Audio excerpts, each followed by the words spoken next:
Hello అండి. Leo చిన్నప్పటి videos చాలా ఉన్నాయని చెప్పాను కదండి. అందులో ఒక పార్ట్ ఇది. వాడిని ఇప్పుడంటే సోఫాలు మంచాలు అన్నీ ఎక్కనిస్తున్నాను, కానీ వచ్చిన కొత్తలో వాడిని సపరేట్గా ఒక క్యాబిన్ లాగా కట్టి అందులో అలవాటు చేయాలని చాలా ట్రై చేసేదాన్ని.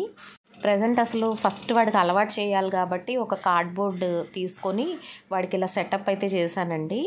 అలవాటు అయితే అప్పుడు మనకి బయట మార్కెట్లో కెనెల్స్ ఉంటాయి కదా, అదైతే తీసుకుందామని అనుకున్నాను. కానీ వీడు అస్సలు ఉండేవాడు కాదండి. ఇక్కడ మీరు వీడియోలో చూస్తున్నదంతా వాడిని బలవంతంగా అలవాటు చేయడానికి అక్కడ ఫుడ్ పెట్టి, వాటర్ పెట్టి, పాలు పెట్టి అన్నీ చేస్తే కాసేపు ఉండేవాడండి. మళ్ళీ వెంటనే బయటకు వచ్చేసేవాడు. పక్కన టెడ్డీ బేర్ అంత కూడా లేడు చూడండి. వాడు చిన్నగా ఉండడం వల్ల బలవంతంగా అందులో పెట్టేవాళ్ళం, మళ్ళీ వెంటనే బుడింగమని బయటకు వచ్చేసేవాడు. ఇవి యాక్చువల్లీ వాడు వచ్చిన నెక్స్ట్ డే అండి. ఆ నైట్ 10 o'clock వచ్చాడని చెప్పాను కదా, ఆ రోజుతోనే వాడికి 1 month కంప్లీట్ అయింది. బట్ ఆ నైట్ కుదరదు కాబట్టి నెక్స్ట్ డే ఇలా ఫోటోషూట్ లాగా చేసాము.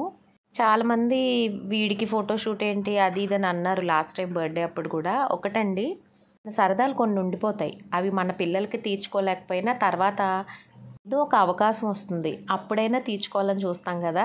అలానే నాకు కూడా నా పిల్లలప్పుడు అలా మంతీవర్సరీలు ఇవేమి లేవండి. అందుకే వీడికి చెయ్యాలి అని అనుకుని చేసేదాన్ని.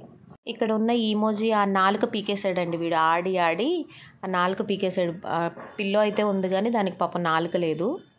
అల్లరి చేసేవాడండి. చాలా వరకు ఫోన్స్ ఎక్కువగా మారుస్తూ ఉండడం వల్ల వీడియోస్ అన్నీ మిస్ అయిపోయాయి. కానీ ఎన్ని వీడియోస్ తీసేవాళ్ళమో, నా కాలి పట్టీల సౌండ్ బట్టి నేను ఎటు వెళ్తే అటు వచ్చేసేవాడండి. అసలు చాలా చిన్న సైజులో ఉండేవాడు, చోటా ప్యాకెట్ లాగా. వాళ్ళ అక్క పడుకుంటే చూడండి, వాడు పొట్టోడు కదా, అప్పటికి పైకి ఎక్కలేకపోయేవాడు. కింద వాళ్ళ అక్క పడుకుంటే అలా లేపుతూ ఉండేవాడు అనమాట. అసలు పడుకొని ఇచ్చేవాడు కాదు. వాళ్ళ అక్క బాగా ఆడేదన్నమాట వాడితోటి. కరోనా హాలిడేస్ ఉండేవి కదా, దానివల్ల ఎక్కువ ఆడుతూ ఉండేది. దానివల్ల పొద్దున్నే లేపేసి రా ఆడుకుందామని ఎలా పిలిచేవాడో చూడండి. ఈ బొమ్మ అయితే ఇప్పుడు లేదులేండి.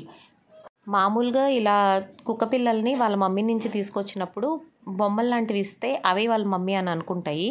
వీడు చిన్నప్పటి నుంచే రౌడీస్ వెధవ, అదేదో వీడు శత్రువులాగే చూసేవాడు ఆ వయసులో కూడా. దాంతో ఫైటింగ్ చేసి చేసి దాన్ని పీకి పాకం పెట్టాడండి.